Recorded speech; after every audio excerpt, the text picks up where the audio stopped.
Hi guys, it's Kelly here and I am back with another video. Today's video is part of the September release for My Favorite Things, and the stamps and dies I chose to work with today are Stacy Yakula's Christmas Carols. I thought that they are adorable. Everything she draws is adorable.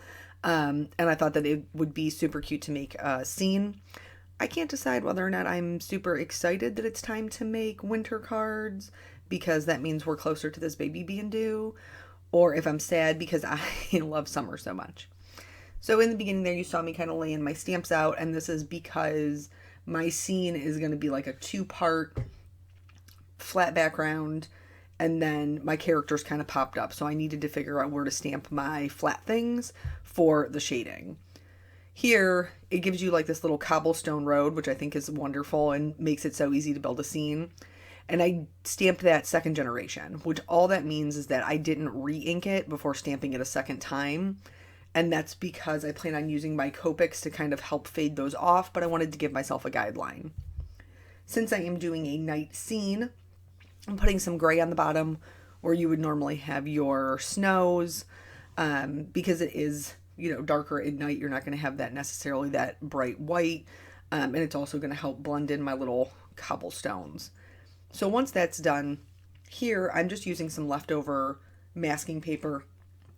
This happens to be the Eclipse one, and I'm kind of cutting myself a little oval, and I'm putting it over my lantern, like the main portion of my lantern.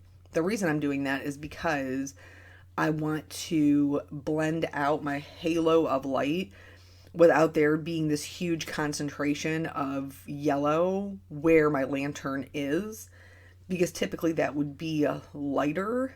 So I am going to go back in now and kind of blend it out, and you'll see me use my media mat to kind of get some of the ink off, so I'm not putting down a huge amount. These little bitty blending brushes from Rabbit Hole Designs are super handy for stuff like this, but you could totally do it with a regular foam applicator. You would just need to be a little bit more aware of how much ink you are putting down. You're going to see that this is going to be sped up quite a bit. It's because we did so many things in this card, that it is long. It's still 28 minutes, and this is with quite a bit of it being sped up. For the ink blending in the background, I wanted to do a night sky, so I picked out my favorite blue combination. Be careful to leave yourself a little halo around that yellow light, because if you don't, you're going to end up with green in your sky.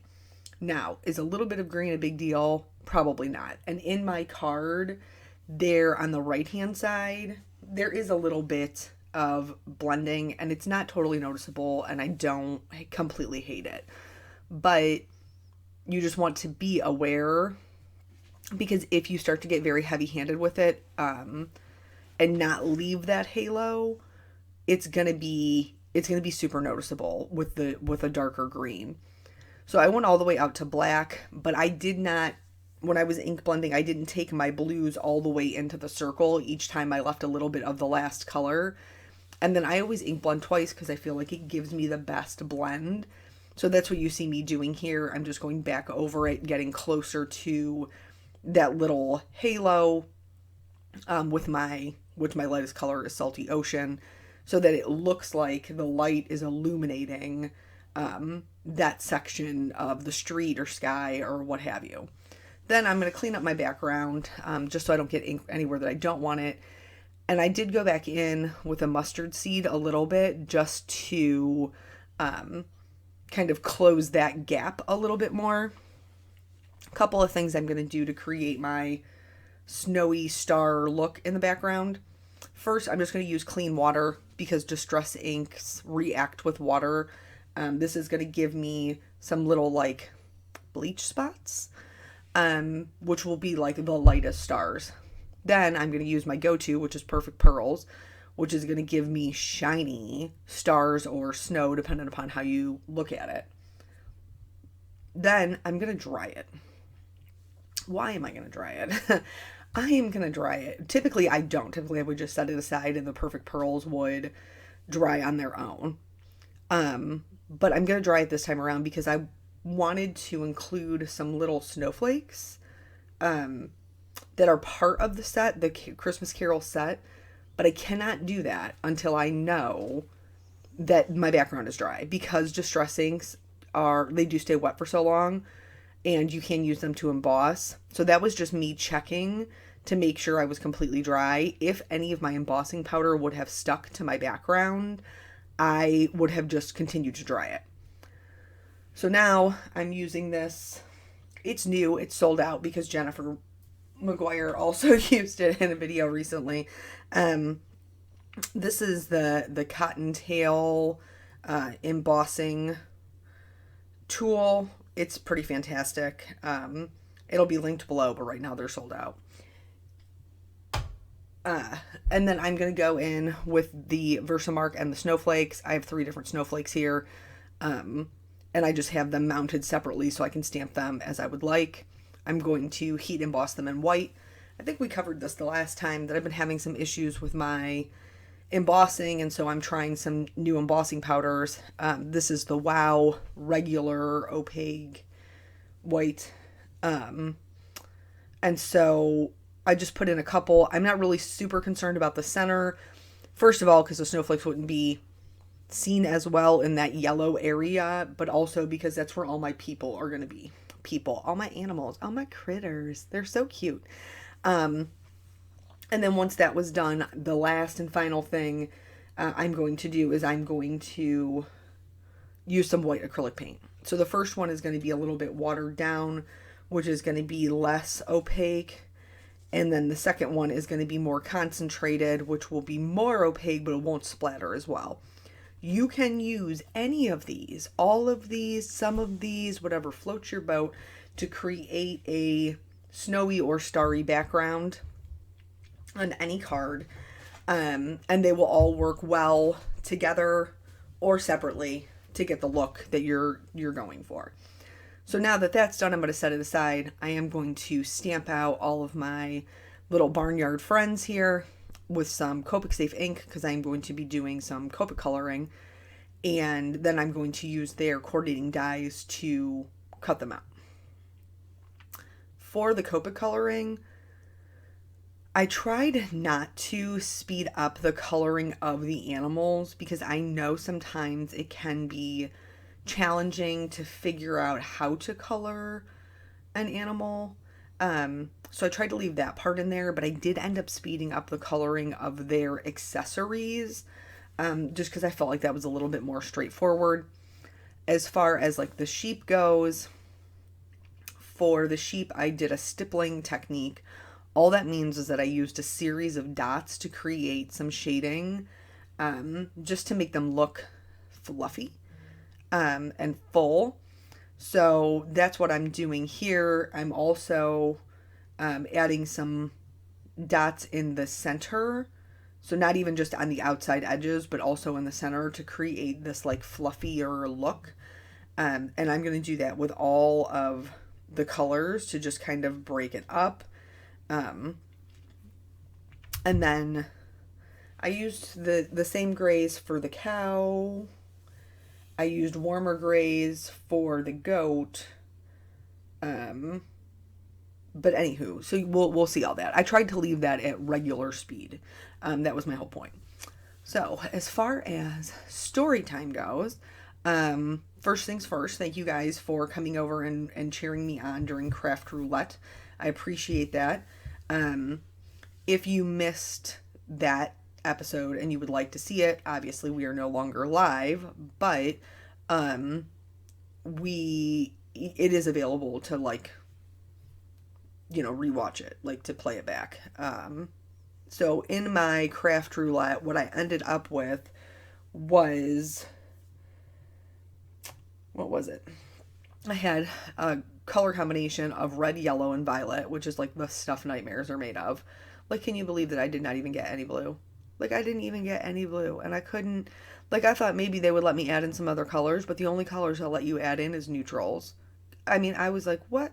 But how am I supposed to use flowers with no blue or green? What are y'all doing to me? But we found a way to make it work. I had to use a tag which I don't know if y'all know when you when you come here and watch my videos, I don't use tags a lot because I do a lot of one layer cards. And also they're just not really my style.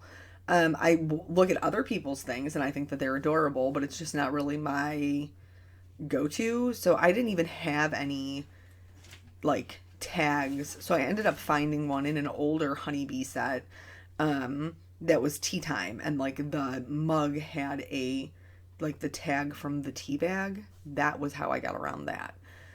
Then it had to have an ombre, not a gradient, an ombre. So it's like a one color from dark to light, which was not too difficult to incorporate.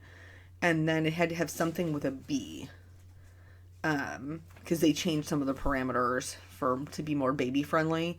The funny thing is I never make baby cards, like very rarely, because I'm having a geriatric pregnancy. Yeah, thank you medical field for that.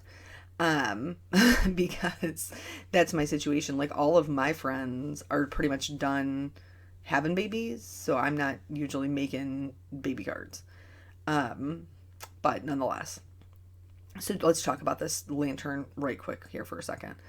So you can see that I was coloring it in with grays and blacks, and now I'm going over some of the areas with yellow. The reason that I am doing that is because my game plan for the entire card is to kind of cast that light on my characters. And so for the lantern, I was doing it while I was already coloring them. Since I didn't know where all of my characters were going to be when I placed them out, I did not do the yellow cast until they were all put together, and I would know exactly how the light was hitting them. So for the lantern, it didn't matter. I knew where my light source was because the light source is part of the image, so it was pretty easy to figure out where the light would be hitting. But with the little barnyard critters, my little carolers, it was a little bit more challenging until I had them all where I needed them to be. So, but yeah, so the craft roulette was very challenging, but it was fun and kind of pushed me outside of my comfort zone. I was pretty determined to do a one layer card just because I had time restraints. I was not going to let that thwart my usual game plan to do a one layer card, because I know like that's what makes me happy and that's in my wheelhouse. So I did do a simpler scene per se, and if you go to their blog, you'll be able to see a picture of the card. I wouldn't say it's one of my best cards by any stretch of the imagination, but it's not the worst card. With a different color combination, it would probably be pretty cute. But because of the colors that I pulled, it is what it is. So the only thing you're allowed to add in is neutrals. So for me, that was some browns and some grays. But everything else was violet, red, or yellow, which is just I'm not a fan. But anyway, this card is very blue and beautiful, I might add, and it makes me happy. So for the cow here, I decided that I was going to kind of liven up my cow a little bit, just because sometimes things look the same. Like if you're using stamps over and over again, which these guys can certainly be used multiple times, and not just for the caroling, you know what I mean? You could put them in other snowy scenes this winter, and they would certainly be versatile enough to do that. But I decided to add some spots to my cow, just to make him a little more interesting. Or her. Him, her, whatever. You know, whatever they want to be. So just to make them a little more interesting, I did add some black spots, and then I am adding some like white shading to the white areas with my grays. You saw me do the other one with the warmer grays, and then for the little piglet, I kind of went back and forth. I don't have a good pink combination that I really love for pigs. Probably because I don't really color a lot of animals. I should more often because they're super cute, but I don't. So I don't really have like a go-to pink combination. So what I decided to go with is a peach combination. And I think it worked okay. I think you tell me what you think in the comments, whether or not this pig looks like a pig, or if I should have gone more pink. I think the peachy pink works out just fine. So then, yeah, so the craft roulette was fun. It was a little bit longer than I had anticipated, just because I had thought it would be like an hour, and it ended up being a lot closer to 2 with all of the things that they do. So just be aware of that if you watch the playback. Also with the playback, like, you can fast forward through it, so that's nice. But yeah, so that was that. And then we had our anniversary this weekend, our 1-year wedding anniversary this weekend, which was very low key, was super chill, because, you know, we're almost 8 months pregnant, and we just have a lot of things going on. Not that we don't always have a lot of things going on. Like, we do. We always have a lot of things going on. But it wasn't like we were going to be going out of town. Do you know what I mean? It wasn't. So what we ended up doing was deciding that we were going to go out to dinner on Saturday, even though Saturday was not our actual anniversary. But everything is closed on Sundays. Like, since COVID hit, like, nothing is back open on Sundays. So on Saturday, we kind of, hung around the house, spent some time together, napped, because that's the way that we like to spend our time when we have free time to spend together, is snuggling and sneaking in a midday nap. I sneak in a lot more nowadays than I used to. But I'm tired. Growing humans is tiring work. So then we decided we were going to go to dinner to the place where we had dinner when we got engaged. And we drive all the way out there, which is the city to the south of us, and they're closed for construction on Labor Day weekend. Like, it never even occurred to me, because I had looked online, to like double check their menu and everything, and there was nothing in there that even said like, hey, we're closed. So then when we got there and like the parking lot was cordoned off because of the construction, I called and they were like, we're closed Labor Day weekend. Perfect. So now we start Googling to see what else is in our area that might be open. And we're just having a really hard time finding anything, because on the square, everything closes like 5. It's like a daytime thing. So there's a steakhouse that's kind of like on the way back to the city that we live in. And so we're like, okay, well, maybe we'll try there. Well, looking at the menu,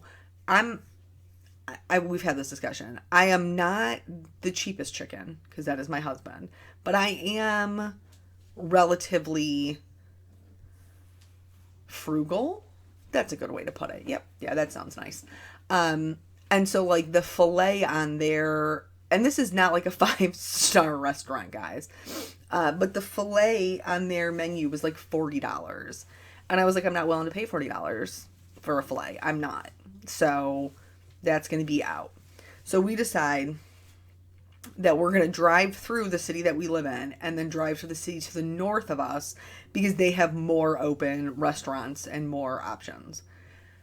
For some reason, anytime that I am seated, there is like this part of my back that is just below my shoulder blade and super close to my spine that burns like fire. And I do not know. I'm sure it has something to do with how I'm sitting, leaning, holding my body weight. Like, I'm not really sure what the deal is. But when I am sitting down, it is terrible, horrible bad. And so I did not originally wear my belly band, because I just thought, if you don't know what a belly band is, it's like a support band that you put on underneath your pregnant belly that redistributes the weight to make it easier to carry. And so I didn't put on my belly band because I figured I was just going to be walking from from the car to the restaurant to the car, and that was it. So on the way back, I was like, you have to stop at the house because I have to get the belly band. Like, my back is on fire. So we do. Then we go into the next city. We finally find a restaurant that is open. And, they were not, I mean, it was a nice restaurant and we ended up, being able to find something, but it was very hipster, if you will. Like, I don't typically drink pop.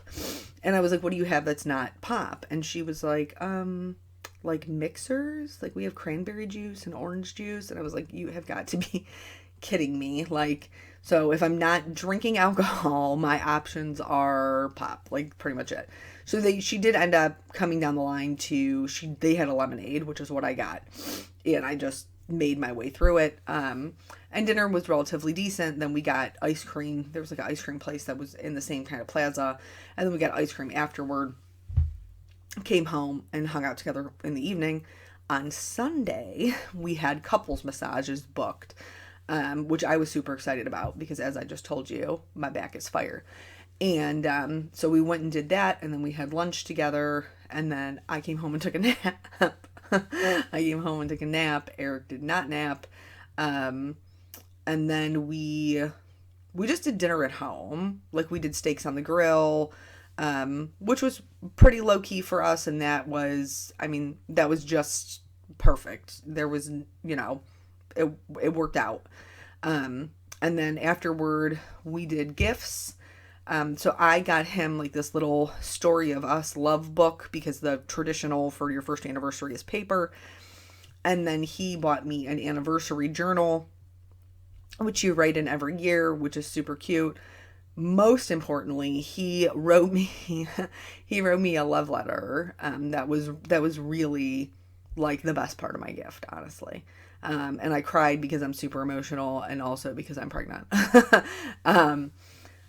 So after we did that and had dinner, we went through, because with our wedding photos, as part of the package deal that we paid for with our photographer, we got a coffee table book. And the coffee table book, you have to pick out 100 images and then send them to the photographer, and then they will have the book printed and mailed to you. Do you know how hard it is to whittle down like 1,000 pictures to 100? It took us like 3 hours. I mean, it was so long, and this is why we had not done it yet. And a year later, we were like, we need to get this done. So we did that. So we looked at all of our wedding photos, and then we rewatched our video, which was heinous. I cannot remember if we talked about how terrible our video was the last time, like when we originally watched it. When we originally watched the video, everybody was like, this is like, everybody meaning me and Eric, because we're everybody. This is horrible. Like, it was seriously like he shot it like the Blair Witch Project. I'm not even kidding you. Like, there's all the noise in the background. The reason we originally hired the videographer was because we wanted like the well wishes from our friends and family, because obviously as we get older, people are going to pass away, and I wanted those things. There were people that he missed. Eric's mother-son dance with his mom got cut short, whereas like he filmed every waking moment of mine and my dad's. Yeah, so it was not good. It was not good. It was not worth what we paid for it. And but we watched it this time with a much more open point of view, I guess would be a great way to, like, we were laughing at the parts of it. We're just like, oh my gosh, this is so awful, instead of being like mad that it was so awful. Back to the card quickly. So I have glued some of them down flat. I have added my pig on the left here with 1 layer of foam tape, and then I'm adding the goat and the bird with 2 layers of foam tape, just to kind of create some more dimension and interest in the card.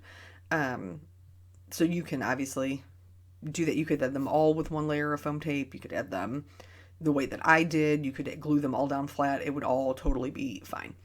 And then I'm going to stamp my sentiment. But anyway, so after we, no, before we watched the video, I think we had thawed out the top layer of our wedding cake, which my parents graciously kept in their freezer for the last year, and honestly was not as bad as I thought it was going to be. Our top layer was chocolate mousse with raspberry, and it thawed pretty quickly. We took it out of the freezer at like 3, and then we didn't eat it until I think like 9. And it thawed pretty quickly, and it wasn't totally terrible. Now, we did only eat like the one piece each, and then pitch the rest of it. But not the worst thing. So it was a very low-key, very nice anniversary weekend, and then neither one of us wanted to give up the holiday pay for Labor Day, so we both went back to work yesterday to make the overtime. So yeah, here, this is that part I was telling you about where I'm like getting the yellow cast onto my little characters. That was just using the light source. It's obviously in the top right hand corner there, and putting the yellow on the areas of my characters that it would hit. This part here, I wanted them to blend into my scene a little bit more. And this is a nice little trick if you're not super into masking or fussy cutting's hard for you. I use the coordinating dyes, but then I am coloring the white outline to match the background so that they blend into the scene a little bit more, but I also didn't have to take the time to fussy cut out all of the pieces parts, which I'm a fan of. So for me, because of the background that I decided to create, I used a gray on the bottom, and then I used some like navies. It ended up being like a B97, a B95 for the background pieces. And then I added shimmer all the places that the light touched, including around the lantern. And then that's it. That's the whole card. So thank you guys so much for joining me. I hope that you learned a little bit something about scene building or ink blending and how you can make that work for you. And I will catch you guys in the next video. Bye.